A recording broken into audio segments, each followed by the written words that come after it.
പിന്നെ ഭിന്നിച്ചിരിക്കുന്നതിനേക്കാളും ഭിന്നിക്കാനുണ്ടാകുന്നതിനേക്കാളും 1000 കാരണങ്ങൾ നമുക്ക് ഒന്നിക്കുവാനുണ്ട് എന്നുള്ളതാണ്. പക്ഷെ പലപ്പോഴും നമ്മളത് മറന്നു പോവുകയാണ്. നമ്മൾ ഓർക്കേണ്ടതാണ്, ഭിന്നിക്കുന്നതിനേക്കാളും 1000 കാരണങ്ങൾ നമുക്ക് ഒരുമിച്ച് ഇരിക്കുവാനുണ്ട്. അതൊക്കെ അങ്ങനെയുള്ളവർക്ക് പുറത്തു കൊടുക്കേണ്ടത് എൻ്റെ കടമയാണ് എന്നും രാജാധിരാജനായ അള്ളാഹു പറയുകയാണ്. അപ്പൊ അതുകൊണ്ട് തന്നെ തെറ്റുകുറ്റങ്ങളും വീഴ്ചകളും ഒക്കെ വന്നു പോയിട്ടുണ്ടെങ്കിൽ അതിനൊക്കെ അള്ളാഹുവിൻ്റെ പേരിൽ അതിനെയൊക്കെ മറന്നുകൊണ്ട് അള്ളാഹുവിനോട് കേണപേക്ഷിച്ചുകൊണ്ട് ശുദ്ധ ഹൃദയത്തോടെ നമുക്കിനിയും നമ്മുടെ പ്രവർത്തനങ്ങളിലൂടെ മുന്നോട്ട് പോകാം.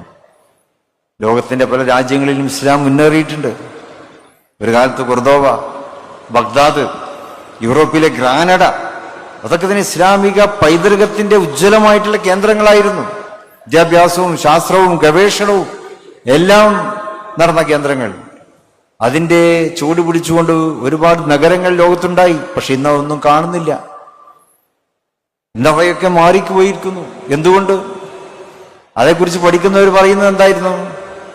മുസ്ലിം സമൂഹത്തിന്റെ ഐക്യമില്ലായ്മ കൊണ്ട്. മുസ്ലിം സമൂഹത്തിന്റെ ഐക്യവും അവരുടെ വിശ്വാസത്തിൽ വന്ന പാളിച്ചകൾ,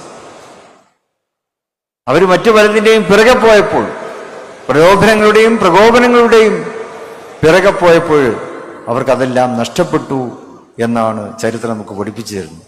അപ്പൊ നമുക്ക് നമ്മുടെ ഐക്യം കാത്തു സൂക്ഷിക്കുക. തർക്കിച്ചുകൊണ്ട് ഒന്നും നമുക്ക് നേടാൻ ഇല്ലല്ലോ. എന്നാൽ ഒരുമിച്ചിരുന്നാൽ നമുക്ക് പലതും നേടാൻ പോകും. പിന്നെ ഭിന്നിച്ചിരിക്കുന്നതിനേക്കാളും ഭിന്നിക്കാനുണ്ടാകുന്നതിനേക്കാളും 1000 കാരണങ്ങൾ നമുക്ക് ഒന്നിക്കുവാനുണ്ട് എന്നുള്ളതാണ്. പക്ഷെ പലപ്പോഴും നമ്മളത് മറന്നു പോവുകയാണ്. നമ്മൾ ഓർക്കേണ്ടതാണ്, ഭിന്നിക്കുന്നതിനേക്കാളും 1000 കാരണങ്ങൾ നമുക്ക് ഒരുമിച്ച് ഇരിക്കുവാനുണ്ട്.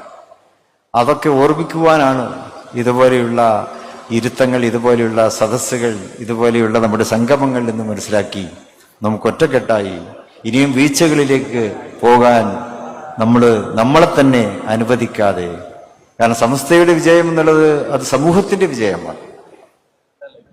ഇന്ന് കേരളം മത സൗഹാർദ്ദത്തിന്റെ ഉജ്ജ്വല കേന്ദ്രമാണല്ലോ.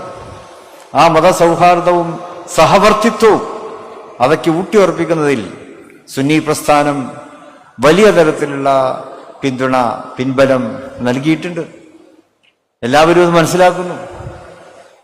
സംസ്ഥയുടെ പിറകെ വരാൻ, അല്ലെങ്കിൽ സംസ്ഥയെ ഇങ്ങനെ എപ്പോഴും വിളിച്ചുണർത്തിക്കൊണ്ടിരിക്കുന്ന നമ്മുടെ സംസ്ഥാനത്ത് തന്നെ പല വിഭാഗങ്ങളിൽപ്പെട്ട ആൾക്കാരുണ്ട്. സംസ്ഥയുടെ പിന്തുണ വേണം എന്നൊക്കെ ആഗ്രഹിക്കുന്നത്. അവർ ലക്ഷ്യം വെക്കുന്നത് എന്താണ്? സമൂഹത്തിന്റെ നന്മയാണ്.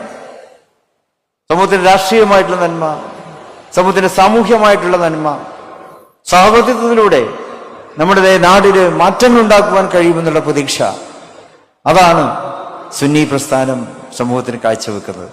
നമുക്ക് അതിൽ നിന്നും വിട്ടുപോവാതെ നമ്മുടെ മഹത്വക്കൾ നമുക്ക് എന്താണോ കാണിച്ചു തന്നത് ആ മാർഗങ്ങളിൽ ഉറച്ചു നിന്നുകൊണ്ട് തന്നെ പുതിയ കാലഘട്ടത്തിലും നമ്മുടെ ദൗത്യം നിർവഹിക്കുവാൻ നമ്മൾ തയ്യാറാവുക.